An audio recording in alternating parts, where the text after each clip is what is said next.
UPPL नि women wing नि central executive बेवहाय जिरायदों आरो बेवहाय आंबो बाहागो लाफैदों।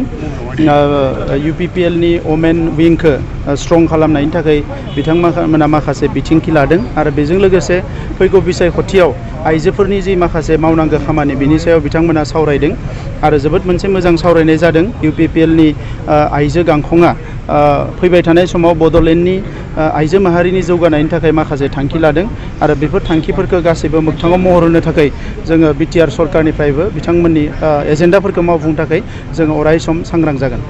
सर नैबे 28 नं गसाइगाव बियाबाव गोबां गोख्रों दोलोफ्रा जेरै कंग्रेस BPF बिजाथि फसंदों बे समाव UPPL दोलोजों माबायदि कन्टेस्ट UPPL आरो BJP जाय बिजाथिखौ फसंदों बे बिजाथियानो देरहागोन मानोना थांनाय इलेक्शनफ्राव बिथांमोना खौसे जानानैबो देरहानो हायाखैमोन।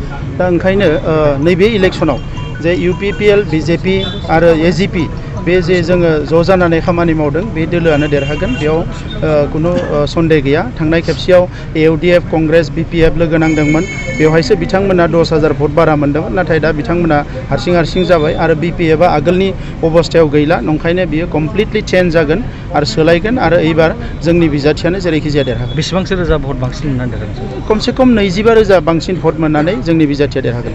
सर नुनो मोनदों सारनि जे राइटिं पेड बे राइटिं पेडजों माने माखासे एलिगेसन खामानि मावदों बिनि खोनानो माखासे सिखाव मानसिफ्रा एबा बेबायदि एन्टि ससियेल एलिमेन्टफ्रा बेखौ खालामदों जों केस होदों बिनि सायाव जे खावनानै नङा बेयो गाव प्रिन्ट खालामनानै लादों डुप्लिकेट प्रिन्ट खालामनानै बेखौ मानसिफोरनो देखायनानै फैसा बिदों होननानै जों मिथिदों। जों लोगो बिनि सायाव FIR होदों आरो बियो खम समनि गेजेरावनो बियो एरेस्ट जागोन। गोजोन्थों सार।